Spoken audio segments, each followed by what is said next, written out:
Kwentuhan, nakabulastugan, hindi malilimutan ang asaran na merong pikunan, lalo na rin nung unang niligawan, unang kabiguan, at yan nagsiseryoso ang usapan at pagdadamayan na tunay at tapat na kaibigan.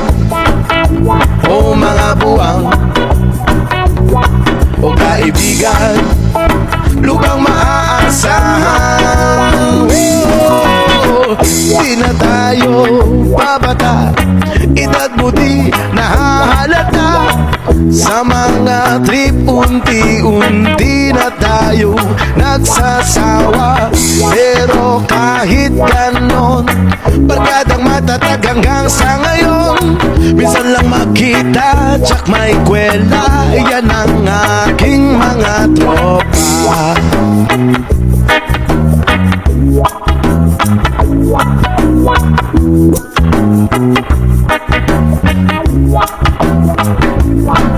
Inuman o magdamagan, minsan inaabot pa ng ayaan na kung saan-saan, na para bang walang kinabukasan at kahantungan.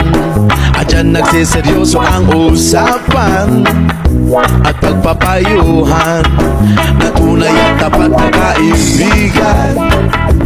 O mga baliw o kaibigan, lamang nakakaaliw. Di na tayo babata, edad na di nahahalata. Sa mga trip unti-unti na tayong nagsasawa. Pero kahit ganon, barkadang matatag hanggang sa ngayon. Minsan man magkita